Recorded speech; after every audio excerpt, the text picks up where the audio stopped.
Hello दोस्तों, नमस्कार। Welcome to this video. उम्मीद करता हूं आप सब बहुत अच्छे होंगे। साथियों, आपका सामान्य अध्ययन का प्रैक्टिस सेट यहां पर आप तीसरा उपलब्ध है। जी हां, आप जानते हैं कि अगर आप किसी भी कंपटीशन एग्जाम की तैयारी कर रहे हैं, खास करके जो है उत्तर प्रदेश लोक सेवा आयोग से संबंधित, या फिर आप GIC LT grade, GIC lecturer तथा टेट या आरओ या यहाँ तक कि पीसीएस के भी एग्जाम की अगर आप प्रिपरेशन कर रहे हैं, तो यह प्रैक्टिस सेट आपके लिए बहुत हेल्पफुल होने वाला है। इसमें आप जानते हैं कि पर डे आपको 6 बजे जो है अपने यूट्यूब चैनल पर एक वीडियो मिलती है, और जीएस जो क्वेश्चंस हैं वो आपको वही क्वेश्चंस मिलते हैं जो उत्तर प्रदेश लोक सेवा आयोग की पूर्व की परीक्षाओं में पूछे गए हैं। ठीक है, तो यहाँ पर इसका जो पैटर्न हमने बनाया हुआ है वो जो है जीआईसी एलटी ग्रेड 2018 का जो एग्जाम हुआ था उसके पैटर्न के आधारित मैंने इसका जो है प्रैक्टिस सेट तैयार करा है 30 क्वेश्चन का। और 30 क्वेश्चन में आपको इस तरीके से जो है आप देख सकते हैं इन सारे टॉपिक्स से संबंधित क्वेश्चन आपको यहाँ पर पूछे जाते हैं। क्वेश्चन है आपके सामने, उच्च पुरापाषाण युगीन हड्डी की बनी मातृ देवी की प्रतिमा कहां से प्राप्त हुई?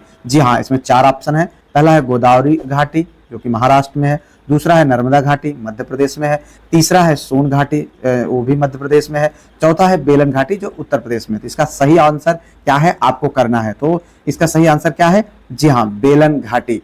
तो बेलन घाटी है जो कि इलाहाबाद जिले की जो मेजा तहसील है उसमें एक जगह का नाम है लोहंदा नाम के जो है जगह पर ये बेलन नाम की घाटी है जहां पर यह अवशेष प्राप्त हुआ है, यानी जहां पर हड्डी की बनी मातृ देवी की प्रतिमा प्राप्त हुई है। तो यह एक बहुत इंपॉर्टेंट क्वेश्चन है और इसको आपको याद करना चाहिए। आगे बढ़ते हैं, अगला क्वेश्चन है। उससे पहले आप लोगों को कहना चाहेंगे कि मित्र, आप अपने जितने भी क्वेश्चन आपको सही हो उसको आप कमेंट बॉक्स में जरूर लिखें। साथ ही साथ इस वीडियो को लाइक, शेयर और सब्सक्राइब चैनल को जरूर करिएगा।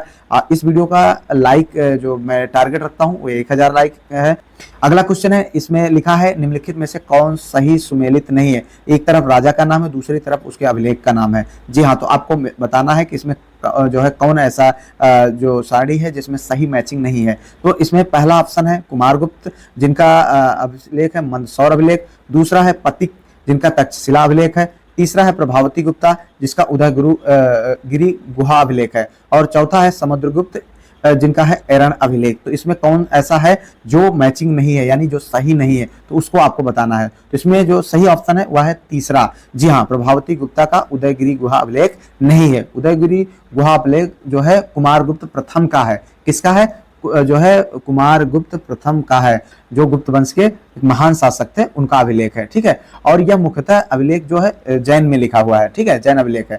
अब बात करते हैं कि तो जो प्रभावती गुप्ता जी हैं इनका कौन सा अभिलेख है? तो इनका पूना ताम्रपत्र अभिलेख है। कौन सा है?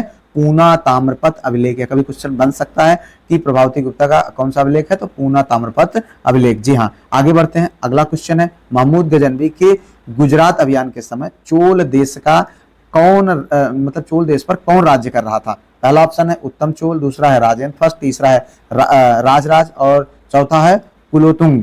ठीक है, यह ऑप्शन है। तो इसमें कौन सही है आपको बताना है। इसमें जो सही है वह है राजेंद्र फर्स्ट। जी हाँ, आपका बी ऑप्शन सही है। तो यहाँ पर एक बहुत इंपॉर्टेंट क्वेश्चन है कि महमूद गजनवी के गुजरात अभियान के समय चोल देश का कौन राज कर रहा था? तो कौन कर रहा था? राजेंद्र फर्स्ट। और ये कब आक्रमण किया था? 1025 ईस्वी में। ठीक है, तो ये किस पर आक्रमण किया था? सोमेश्वरनाथ मंदिर पर किया था। जी हाँ, आगे बढ़ते हैं। अगला क्वेश्चन है आपका, मध्यकालीन भारत के निम्नलिखित में से किस संत का जन्म प्रयाग में हुआ था?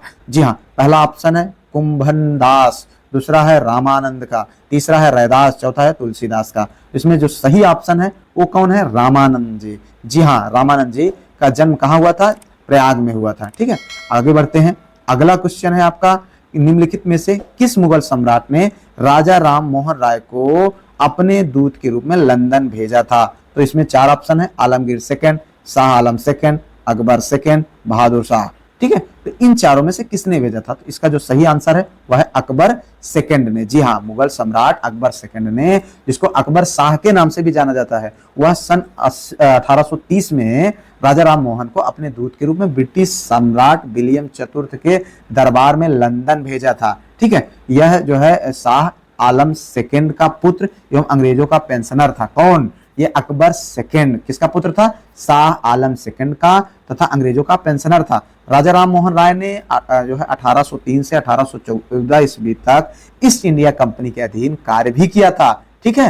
इस कभी पूछा जा सकता है कि राजा राम मोहन राय ने कब से कब तक ईस्ट इंडिया कंपनी के अधीन काम किया था, तो कब से कब तक काम किया था, 1803 से 1814 ईस्वी तक, ठीक है, ईस्ट इंडिया कंपनी के अधीन काम किया था। इंग्लैंड में राजा राम मोहन राय ब्रिटिश सरकार के समक्ष मुगल बादशाह को दी जाने वाली पेंशन को अपर्याप्त राशि के संदर्भ में अपना पक्ष प्रस्तुत करने के लिए गए थे। जी हाँ, उस समय चूंकि आप जानते हैं कि जो ईस्ट इंडिया कंपनी थी वो क्या करती थी, जो हमारे यहाँ के लोकल राजा थे उनको पेंशन देती थी, तो वो ये बताने गए थे कि भैया ये जो पेंशन देते हैं ना ये बहुत कम है, इसको आपको बढ़ाना पड़ेगा। तो इस चीज को की बात को रखने के लिए इनको भेजा गया था। किसने भेजा था? अकबर सेकंड ने। आगे बढ़ते हैं, अगला क्वेश्चन है 1857 विद्रोह के समय बैरकपुर में कौन ब्रिटिश कमांडिंग ऑफिसर था? तो पहला ऑप्शन है हेनरी लॉरेंस, दूसरा है कर्नल फिनिस, चौथा है हायरसे और तीसरा है हायरसे और चौथा है सर ह्यू व्हीलर, ठीक है। तो इसमें सही आंसर कौन सा है? जी हाँ, सी आंसर हायरसे, यानी कि 1857 विद्रोह के समय बैरकपुर में कौन कमांडिंग ऑफिसर था? हायरसे कमांडिंग ऑफिसर था। जी हाँ, आगे बढ़ते हैं, अगला क्वेश्चन है गवर्नमेंट ऑफ इंडिया, ठीक है, गवर्नमेंट ऑफ इंडिया एक्ट 1935 को किसमें दासता का नया अधिकार पत्र कहा था? मतलब गवर्नमेंट ऑफ इंडिया एक्ट 1935 को किसने दासता का एक नया अधिकार पत्र, दासता का एक नया अधिकार पत्र कहा था? किसने कहा था? पहला है महात्मा गांधी, दूसरा है जवाहरलाल नेहरू साहब, तीसरा है सरदार पटेल साहब और चौथा है राजेंद्र प्रसाद साहब, ठीक है। और पहले ऑप्शन है महात्मा गांधी साहब। तो ये चार ऑप्शन है, इनमें से सही ऑप्शन कौन सा है? दूसरा। जी हाँ, दूसरा, यानी पंडित जवाहरलाल नेहरू साहब ने कहा था। जब ये गवर्नमेंट ऑफ इंडिया एक्ट 1935 आया था तो इसने कहा था दासता का एक नया अधिकार पत्र आया है, ठीक है।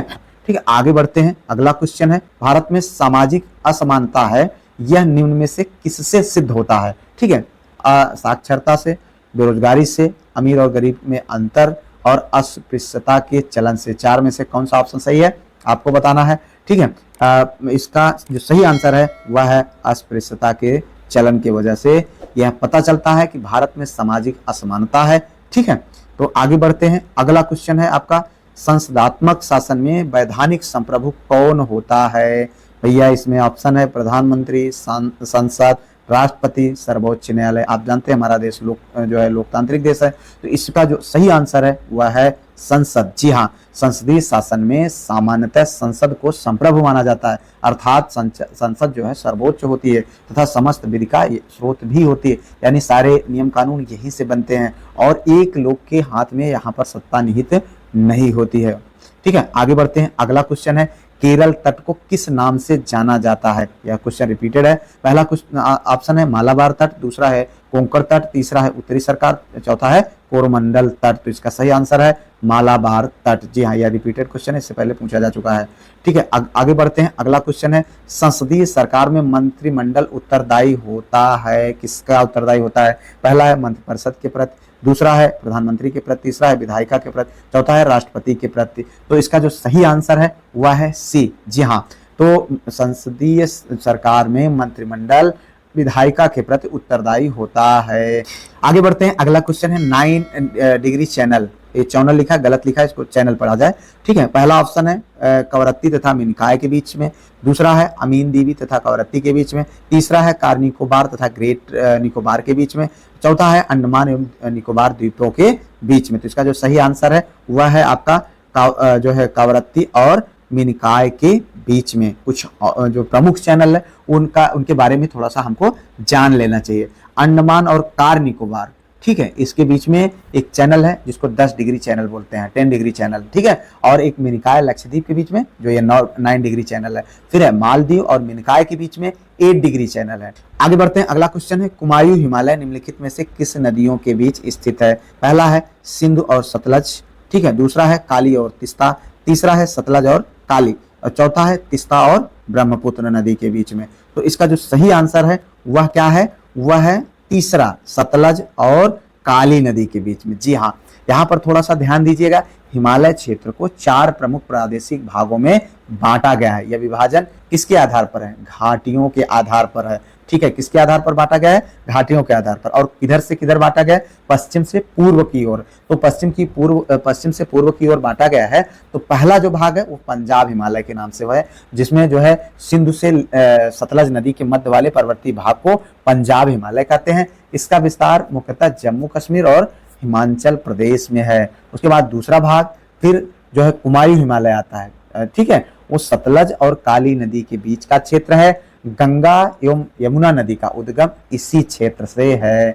ठीक है, अगला जो हिमालय का भाग है वह है नेपाल हिमालय। यह काली नदी से तीस्ता नदी के बीच में जो है बांटा गया है। इसका अधिकांश हिस्सा नेपाल में है और हिमालय की सबसे ऊंची जो चोटियां हैं जैसे माउंट एवरेस्ट, कंचनजंगा, वो सब नेपाल हिमालय में ही स्थित है। ठीक है, उसके बाद चौथा और अंतिम जो हिमालय का पार्ट है वह कौन सा है? असम हिमालय। यह तीस्ता नदी से ब्रह्मपुर नदी के बीच फैला है।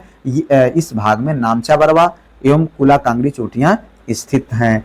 जी हाँ, अगला क्वेश्चन है, निम्नलिखित नदियों में से कौन सी एक लद्दाख एवं जास्कर पर्वत श्रेणियों के मध्य से प्रवाहित होती है? तो इसका सही आंसर आपको बताना है। इसमें 4 ऑप्शन है, पहला चिनाब, दूसरा सिंध, तीसरा झेलम और चौथा सतलज। जी हाँ, इसका जो सही आंसर है वो क्या है? सतलज। सतलज नदी ऐसी है जो कि लद्दाख एवं जास्कर पर्वत श्रेणी के मध्य में प्रभावित होती है, जो कि अभी हमने उससे ऊपर वाले क्वेश्चन में डिस्कस भी किया। ठीक है, अब आगे बढ़ते हैं। अगला क्वेश्चन है आपका, निम्नलिखित में से कौन भारत के पश्चिमी तट पर स्थित नहीं है? ध्यान दीजिएगा, कौन निम्नलिखित में से कौन भारत के पश्चिमी तट पर स्थित नहीं है? ठीक है, तो इसमें 4 ऑप्शन है, दमन, जंजीरा, ठीक है, दमन, जंजीरा, कराईकल और रत्नागिरी। ठीक है, तो यहाँ पर जो सही ऑप्शन है वह है कराईकल। जी हाँ, पश्चिमी तट पर यही कराईकल स्थित नहीं है, बाकी ये तीनों दमन, जंजीरा और रत्नागिरी, ठीक है, ये तीनों कहाँ पर हैं? पश्चिमी तट पर स्थित है। और कराईकल कहाँ स्थित है? पूर्वी तट पर। कहाँ पर स्थित है? पूर्वी तट पर। आगे बढ़ते हैं, अगला क्वेश्चन है, नेलांग घाटी किस राज्य में स्थित है? कौन सी घाटी? नेलांग घाटी। देख लीजिए, हिमाचल प्रदेश, सिक्किम, जम्मू कश्मीर और उत्तराखंड, इसमें से कौन सा सही ऑप्शन है? जी हाँ, डी ऑप्शन, उत्तराखंड। नेलांग घाटी कहां पर स्थित है? उत्तराखंड के उत्तरकाशी जिले में स्थित गंगोत्री राष्ट्रीय पार्क का भाग है। आगे बढ़ते हैं, अगला क्वेश्चन है, निम्नलिखित में से यह किसका मत था कि पृथ्वी सूर्य की परिक्रमा करती है? 4 ऑप्शन है, आर्यभट्ट, वराहमिहिर, ब्रह्मगुप्त, ऊपर में से कोई नहीं। तो इसका जो सही आंसर है वराहमिहिर। जी हाँ, सही आंसर कौन सा है? वराहमिहिर। वराहमिहिर का मत था कि पृथ्वी सूर्य की परिक्रमा करती है। आगे बढ़ते हैं, अगला क्वेश्चन है, उत्तर कोरिया तथा दक्षिण कोरिया, ठीक है, कि जो अंतरराष्ट्रीय सीमा है वो क्या है? जो है 25 डिग्री यानी 25 डिग्री उत्तरी अक्षांश, 33 डिग्री उत्तरी अक्षांश, ठीक है, और तीसरा ऑप्शन है 38 डिग्री उत्तरी अक्षांश और चौथा है 48 डिग्री अक्षांश। ठीक है, तो यहाँ पर जो सही आंसर है वह है आपका सी, यानी 38 यानी 38 डिग्री उत्तरी अक्षांश, यानी उत्तर कोरिया तथा दक्षिण कोरिया के बीच जो अंतरराष्ट्रीय सीमा जो अक्षांश बनाता है वो कौन सा है? 38 डिग्री उत्तरी अक्षांश। अब कुछ थोड़ा सा हमको जानना चाहिए कि जो इंपॉर्टेंट कुछ ऐसी रेखाएं हैं जो अंतरराष्ट्रीय रेखाएं बनाती हैं। अब देखें, 17वीं जो समानांतर रेखा है उत्तरी वियतनाम तथा दक्षिणी वियतनाम के बीच जो है सीमा बनाती है। ठीक है, और 24वीं समानांतर रेखा जो है पाकिस्तान तथा भारत के बीच जो है समानांतर रेखा के माध्यम से यह जो है अंतरराष्ट्रीय सीमा बनाती है। हालांकि इसको हमारा देश मान्य नहीं करता है। और 49वीं समानांतर रेखा अमेरिका तथा कनाडा के बीच में, थोड़ा सा इंपॉर्टेंट है, इसको जरूर ध्यान दें। ठीक है, आगे बढ़ते हैं, अगला क्वेश्चन है, निम्नलिखित में से किस एक महाद्वीप में उसके संपूर्ण क्षेत्रफल में मैदानी भाग का प्रतिशत ज्यादा है? ठीक है, देखना है। पहला आंसर है एशिया, दूसरा है यूरोप, तीसरा है उत्तरी अमेरिका, चौथा है दक्षिणी अमेरिका। इसका जो सही आंसर है वह कौन सा है? यूरोप, यानी यूरोप में सबसे ज्यादा समतल क्षेत्र है, वहां पर जो है ज्यादा मैदानी भाग ज्यादा है। कहां पर? यूरोप में। ठीक है, आगे बढ़ते हैं, अगला क्वेश्चन है आपका, यहाँ पर पर्यावरण अनुकूल उपभोक्ता उत्पादों को चिन्हित करने के लिए सरकार ने आरंभ किया है। क्या आरंभ किया है? देखिए आंसर, एक है, पहला है एग मार्क, दूसरा है इको मार्क, तीसरा है ISI मार्क, चौथा है वाटर मार्क। तो बहुत आसान है, थोड़ा सा दिमाग लगाएंगे समझ में आएगा। यहाँ पर चौथा जो आपका सही आंसर है वह है इको मार्क। इको यानी एनवायरमेंट से संबंधित है, तो इसको भी दिमाग लगा करके हम सही कर सकते हैं। ठीक है, तो आगे बढ़ते हैं, अगला क्वेश्चन है, ओजोन परत किन विकिरणों को रोकती है? तो पहला ऑप्शन है दृश्य प्रकाश, दूसरा है आवरक विकिरण, तीसरा है एक्स किरण व गामा किरण और चौथा है पराबैंगनी किरण। तो इसका सही आंसर क्या है? पराबैंगनी विकिरण। ठीक है, तो अब आप जानते हैं कि ओजोन परत जो है वो समताप मंडल के निचले हिस्से में पृथ्वी से लगभग 10 से 50 किलोमीटर की ऊंचाई पर अवस्थित है। जी हाँ, ओजोन परत सूर्य की पराबैंगनी किरणों को पृथ्वी पर आने नहीं देती है। अगर ये आ जाए तो पृथ्वी पर त्वचीय कैंसर का खतरा रहता है।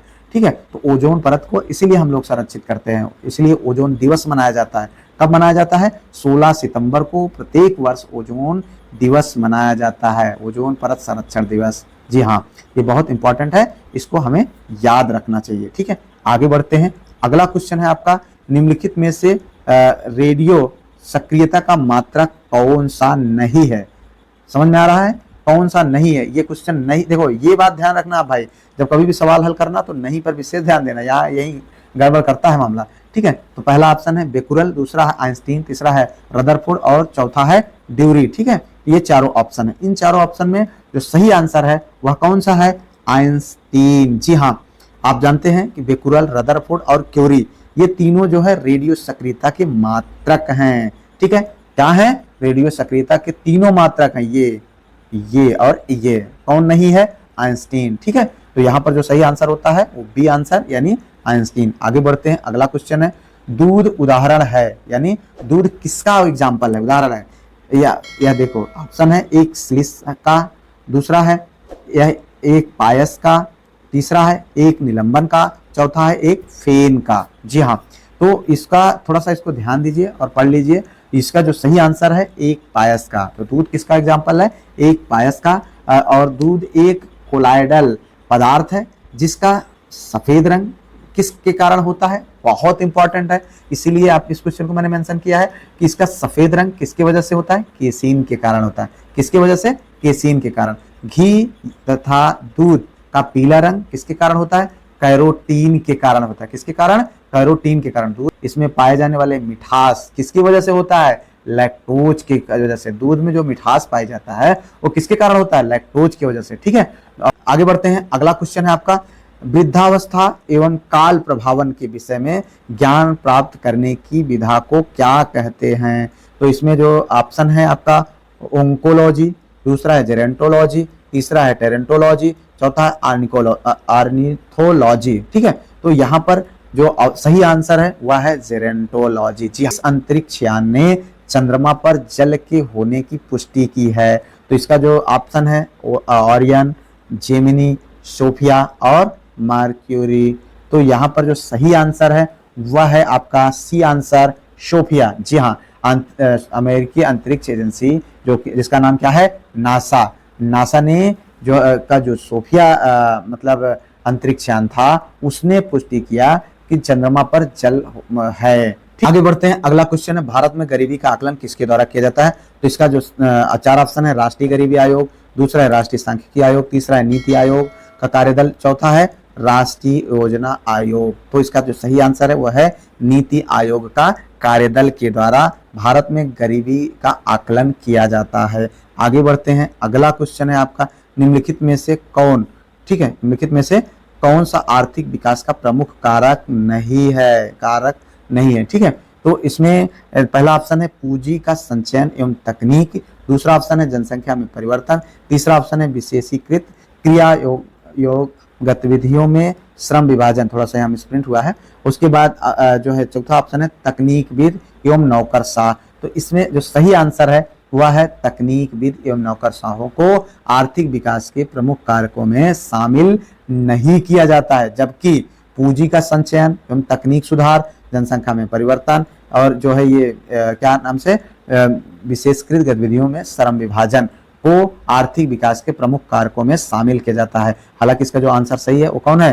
तकनीकविद एवं नौकरशाह को आर्थिक विकास का प्रमुख कारक नहीं है। ठीक है, आगे बढ़ते हैं, अगला क्वेश्चन है, भारत सरकार को सबसे अधिक आय प्राप्त होती है कहां से? ये आप ध्यान दीजिए, यहाँ पर क्वेश्चन पूछा गया 2012 में पीसीएसजे का। तो पहला ऑप्शन है आयकर से, दूसरा है संघीय उत्पाद शुल्क से, तीसरा है सीमा कर से, चौथा है निगम से।